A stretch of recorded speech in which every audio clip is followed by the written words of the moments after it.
We're going to start this puppy up. Clear, prop.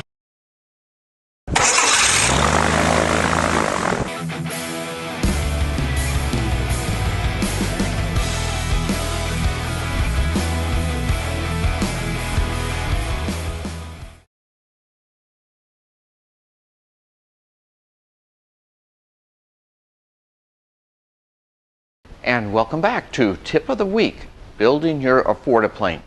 In this part, we're going to use the tubes that you cut last time and the gussets you created the time before, and we're going to put them together, drill them together, and we'll complete one side of the fuselage. So the only materials you really need for this part that you didn't have before are a handful of aluminum rivets. We'll take a look at that shortly. But by the end of this part, you will have something that starts to look like a fuselage. So let's get started. So let's start at the front here. This will be gusset B. And we have our tubes within the lines on the paper template. And I've drawn two very accurate lines down the middle of both tubes. And drawing a line can be as simple as using a 1-inch tool. And you can confirm it both directions so that you have a very accurate center line for the tubes where the gusset is going to go. Alright, so I'm going to place my gusset on here and take my time and get it lined up the way it's supposed to be. And if you will notice, and it might be hard to see here on the camera, but the line down the center appears through the holes on my gusset in both tubes. And if it doesn't, I can either move the gusset around, and in a worst case scenario, I can simply take note of if the line is a little high or a little bit low. But on mine here, the line does pretty much go through the center of the holes in both directions. Now, even when you have this set up, you're not done, because guess what? As you move the tube around and move things around, you want to look at the adjoining joints for your tubes. For example, in this case, down here, and make sure that you haven't moved them out of specification. In fact, I did there. So I can now reposition this. So the point is, wherever your gusset is located, double check that the other joints have not moved. So you're always working in an area, because remember, once this gusset is drilled and pinned in place, nothing can move anymore. So always check the adjoining joints that they haven't moved, and you can readjust them as necessary, and then come back to your gusset and make sure it's in place. So it's a reiterative process, not difficult, just a matter of getting everything the way you like it.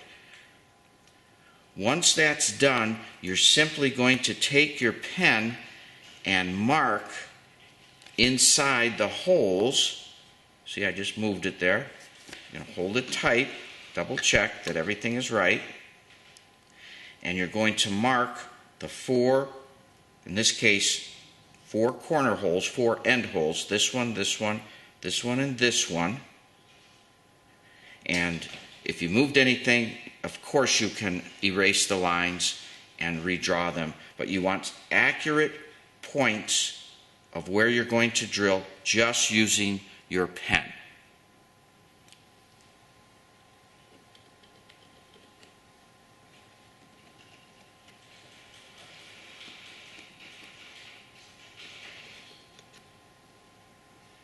Then you can remove, and you have 4 points that you're going to drill.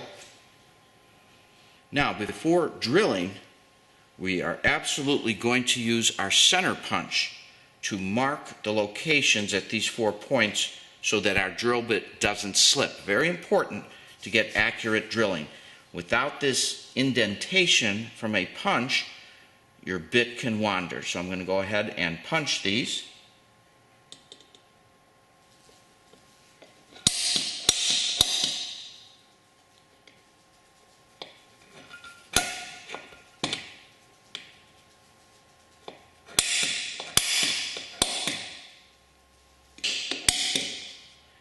now we can drill with our 1/8 inch or number 30 drill bit. Number 30 drill bit is preferable because it's slightly larger than a number 8, or slightly larger than a 1/8 inch drill bit. We'll see why that might be useful to us. Only because of the punching am I able to accurately locate the point of this drill bit. Notice when I hit that point, I can tell I'm there. It will not move, and that allows it to be drilled very straight and accurately. Now I'm only drilling through the top surface of this tube. I'm not going any further than that. There we go. Now I'm going to repeat that for all 4 holes. And yes, if you want to carry this over to a drill press, you can do that, but as long as you're drilling straight in, that will be just fine. I will continue for the rest of these holes. I won't make you watch me drill all of the holes. Okay, with all 4 holes drilled, you can now take your gusset and note how the holes line up nicely. Now you take your cleco, we'll just need 4 clecos, and insert them into the 4 holes.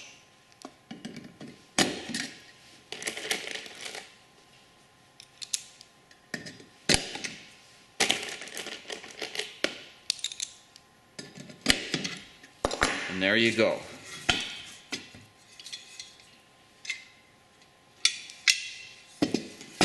You should confirm that everything lines up nicely at all the connections. If you have messed up in some way, shape, or form, by the way, it's not the end of the world. You can take these 4 out, forget about those holes, reposition things if you've run into some sort of problem where things moved, and do it with these 4 holes instead. So you always have a second chance if you're a little bit off and want to get it perfect. Take these out, forget about them, do all your repositioning, and use these 4 holes instead. Because we're drilling these small now, way undersized, any errors you make in positioning will be wiped out because these will be enlarged to 1/4 inch eventually. So you have a chance to do that. Okay. Now, what we're going to do is, if we're all happy with the way this is positioned, we're going to remove 1 cleco of your choice, and we're going to now rivet with an aluminum rivet. Okay, I have a riveter, a hand riveter. Doesn't matter what model it is, can be from a hardware store, very simple.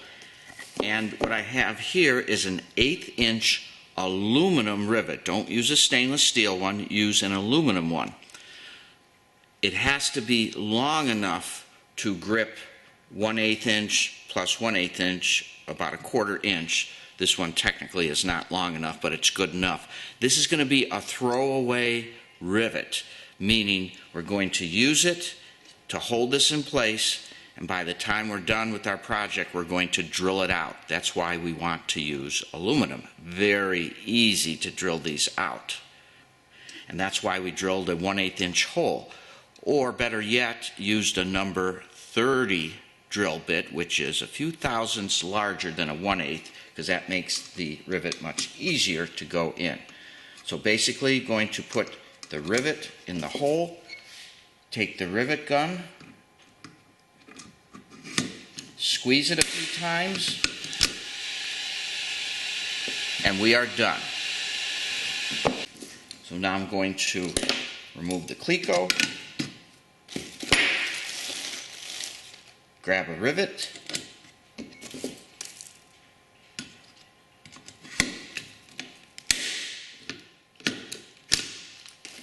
there we go.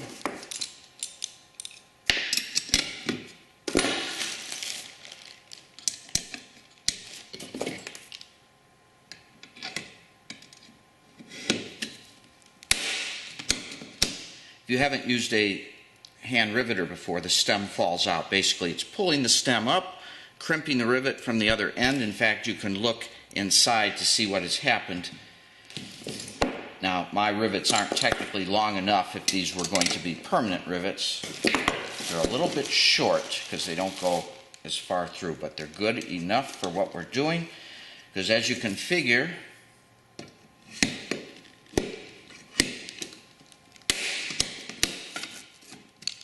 is we have riveted this together, will not move, very tight.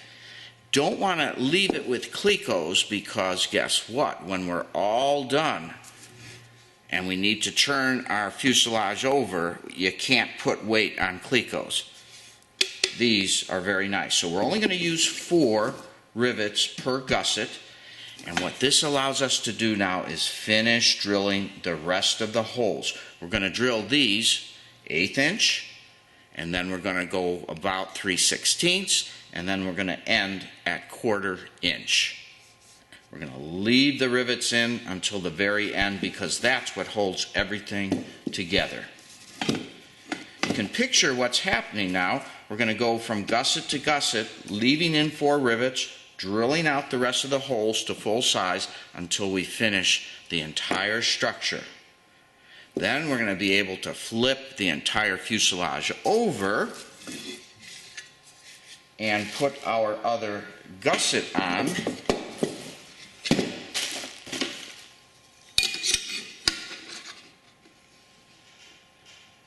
Drill it through, just like we did before, and at no time did we use a drill press. And you may ask, will the holes line up perfectly from one side to the other? Well, let's take a look and see if that will be the case. Now, what I want to demonstrate here is how you can drill on each side without having to drill all the way through and get a straight drill without using a drill press. It just makes things easier. You be the judge as to whether you like this technique or would prefer not to use it. But at least I want to show you the way that I'm going to do it, and I just personally like it. You may have a completely different opinion. Since we're going to locate, and this is just an example, I got a spare tube and a gusset. We're going to end up locating the gusset on the tube in its proper location, and then I'm going to have you drill through the holes. But before we do that, it's important to drill an accurate line down the center of the tube. Now, locating that center is easy. We can use a ruler. I got 50 millimeters here, and so at exactly 25 is the center. Or I like to make things even easier. I have a 1-inch tool here that I just line up very carefully along the edge and then draw the line. And you can confirm that it is indeed the edge by drawing another line and making sure it falls at the right location. But it's very quick and easy to get a very accurate line at the center. Remember, our end goal is to be able to drill on one side and then drill on the other side and have them line up almost perfectly. Now that we have our center, when you're going to locate your gussets, you will position everything just so. In other words, we'll have another gusset here, another tube coming underneath here, but I'm just showing the one tube as an example. And we're going to carefully line it up like we like it. And if we look through the holes, you will see the center line. That's because these holes were drilled using the pattern, and we should see the center line through the middle. And that's a good thing. So if you see the center line and you like the position of the gusset, you are all set. So for example, I'm going to go ahead and say that I have everything lined up. I see the center in there. So I can go ahead and I'm going to use a marker rather than a punch, because a marker doesn't bounce everything. Hold it tightly, and I'm simply going to mark that location. And as you notice, I have my mark right on the center line, almost exactly. Then, before drilling, I'm going to use a center punch. And this is important because drill tips will wander, and by creating the punch exactly where we want it, it's so easy to have our drill track that very, very accurately. From this point, I can go ahead and drill the 1/8 inch hole all the way up to a 1/4 inch. Of course, I'm going to do that in steps. And we can also do that with the gusset. I'm going to save this gusset because this is just an example. But I'm going to go ahead now and drill this hole out to the full 1/4 inch size on this side. I'm going to make very sure that my tip is in that little hole, and we know it is because it will not move or slide out of it. And I'm going to very carefully drill straight down, just using my hand. And I'm going to replace the drill bit with that was a 1/8. I'm going to go up to about 3/16. Size doesn't matter. You can use anything that's in between a 1/8 and the 1/4 inch. Our goal is a 1/4 inch.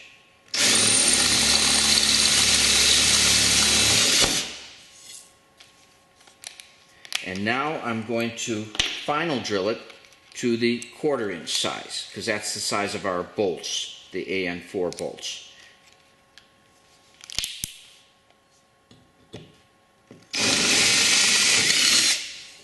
Now, assuming we've done that to the gusset also, we can do them at the same time, but I want to save this gusset for later. Now, imagine we have finished all of the gussets on this side of your fuselage. We're going to end up turning them around, and we're going to end up putting the gussets back on the other side. Remember, this is the flip side, and all of our gussets are identical. Step one is to drill the center line very carefully, and then to locate our gusset and confirm we have it in place. And we should see the line inside. And when we get the gusset just the way we want to, and confirming we have the line inside, we can go ahead and mark it, and then punch it, just like we did the other side with our punch, and go ahead and drill this up to 1/4 inch also.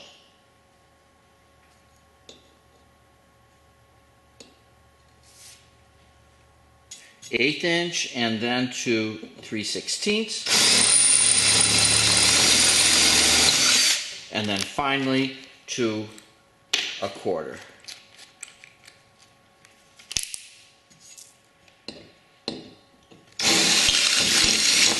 All right.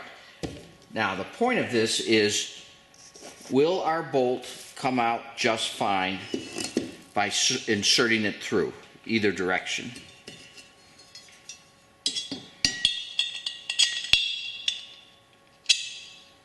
I was able to push it in by hand, and note that we got a very nice straight hole through each side. No drill press was needed. So I went through all of this just to convince anyone who was wondering, can this be done accurately without a drill press? And the answer is yes.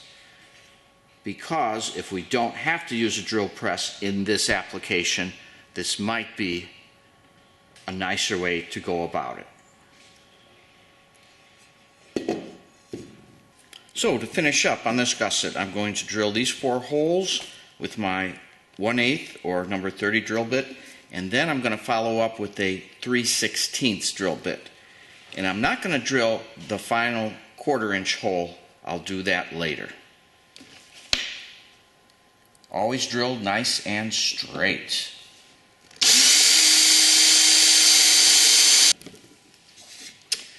And there we have it. I am now done with this. It looks like this. The holes drilled up to 3/16. And I'm simply going to move on now to the next joint for the next gusset placement. and just continue on every gusset like this until we're done. It's relatively fast, accurate. Make sure you draw the accurate straight line. Now, obviously, there's many ways to skin a cat, and not you, Winky. But another way to go is to sandwich this all together with the bottom in place, and then you C-clamp everything together. Then you need to get it off the table and a drill press in and get it through. So there are other ways to do this, and other people have been very successful at doing that. This is simply the way I'm doing it, because the part that I don't like with the C-clamp thing is you really can't see the position of the lower gusset when you squeeze everything together. It's just more mechanical work, and then lifting everything off the table so that you can move the drill press around. It's just a different way. I find this way a little more straightforward, as long as you're willing to be accurate with your placements so that on the other side things come out just right. So let's keep moving on and do the rest of the gussets. Now we're going to put the J gusset on.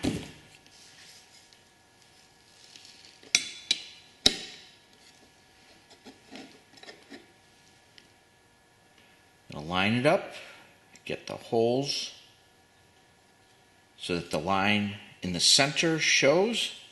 We're going to double check the surrounding connections to make sure they haven't moved.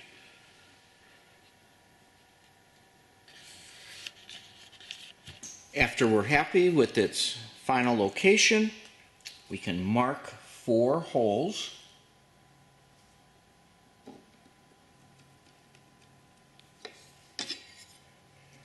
Our 4 holes, and now we will punch and drill.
On G, which ties all 3 together, we sure want a very accurate center line on our 1-inch tube, because we don't have as much room for error, and of course our other center lines also.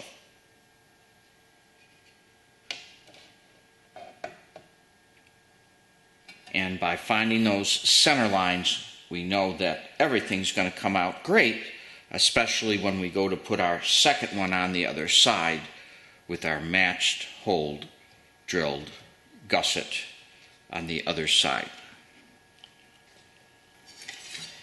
And now we're doing F. Again, make a very accurate center line on your 1-inch tail piece, and then a center line over here, and your holes will line up very nicely.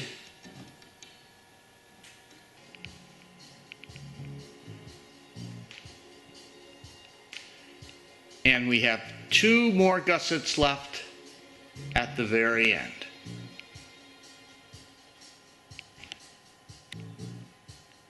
And down here at the tail, we want to make sure we get some nice centered lines so that we can position our gussets appropriately and get the holes to line up.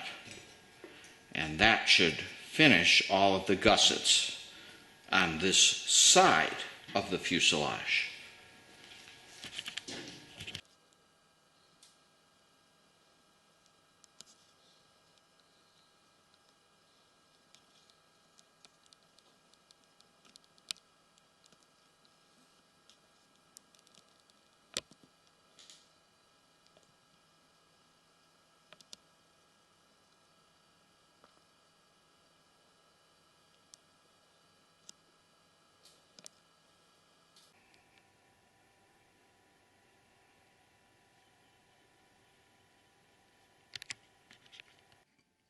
Here's a tip that one of our viewers mentioned in the comments. By clecoing your gussets together, it makes it quite easy to match them up while cutting or sanding.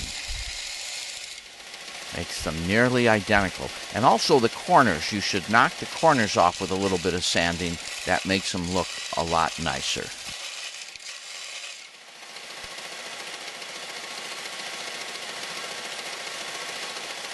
Here's a tip of the moment. Don't skimp on your sandpaper. This is a 60 grit. This is a 60 grit. This has had a few years on it. Really tell the difference. Aluminum oxide, if you want to get your metal cleaned up fast, put some new sandpaper on. So in our next section, we're going to flip the fuselage over and add the gussets to the other side, where we can then use our bolts to tie everything together and really make it look like we've made some progress. See you next time. Back to building.